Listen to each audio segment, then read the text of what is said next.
I sure do enjoy a good sunset photo, and this is one of my favorite sunset photos that I've taken recently. I'm not going to say my favorite sunset photos I've taken ever, but it's up there, and I'm really happy with how this turned out. This is Milford Lake, as seen from right behind cabin number 6. I think it's 6, maybe it's 7. I labeled this cabin 6 sunset, but it's possible this is cabin 7, so I don't know. Behind one of the cabins at Acorns Resort at Milford Lake, Kansas. And we've been going to this place for years. I think this is maybe our 10th year up there. And every year I bring my camera and my tripod, and I think this year I just loaded up with every piece of camera gear I had.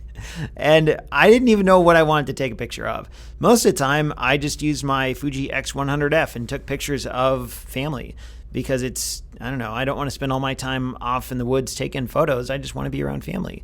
But one evening, my sister-in-law said, hey, there's a really good sunset. You might want to check it out. And she was right. And that's what you see here. Now, the challenge with taking a sunset picture like this is, there's a lot of challenges. Number one, the scene that you see in your eyes is really difficult to translate into a picture. If you've ever tried to take a sunset photo with your phone, you probably know what I'm talking about. The colors never quite look as vivid. The final product just doesn't always feel how it looks or feels in person. If you've ever taken a photo of a sunset with your cell phone, you've probably experienced this, where it seems so cool and you look at it in your phone and you're like, wow, this is like the sun is this tiny little pinpoint and this is just not an interesting photo. There's also the angle at which you shoot. There's the foreground, the background elements. There's this clouds in the sky. In this case, how do you get the sun to have these cool starburst patterns to it? There's a lot of complications to taking a photo like this. It's not as simple as just pointing and clicking the shutter button. You have to be really intentional about this stuff.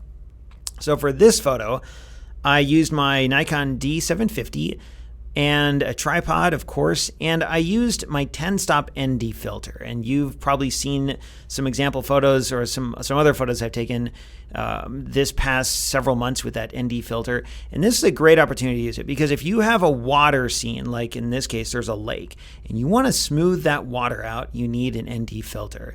Even on a clear, glassy night with no wind, it's still difficult to get a really smooth water surface. Here there was a little bit of wind, and I just wanted to smooth that out. I also wanted rich, deep colors and the type of thing that you can't just capture with a simple press of the shutter button on a mobile phone. So I set up my tripod, and I tried to be really conscious about how my shot was composed with where in the frame the sun was. I didn't want it in the center. I wanted it just to the side. If you look on the right, you'll see 2 little spots for a lens flare. I did that on purpose, or I didn't add those. I put my camera in such a position that it would get those lens flares. I looked at the horizon line. I looked at when the sun was going to be right below the clouds, but above the trees. Like, all these elements were carefully considered. I'm not kidding. And I think, it was a 30-second exposure to get this shot. I was going to say, I don't remember, did I use bulb mode? No, I did not. I just used a 30-second exposure so I could calculate exposure properly. I did process this. It was a raw file, like most of my photos here that I processed, but really all I did was just remove some of the spots. I shot with a smaller aperture, as you can tell with the starburst patterns. You can't get that with the large aperture, which is another thing about mobile phones. It's impossible to get those starburst patterns with a wide aperture. You need a small aperture, so there's a lot of edges to the aperture, like physical edges that the light bounces off of. So all the elements that you see here were considered.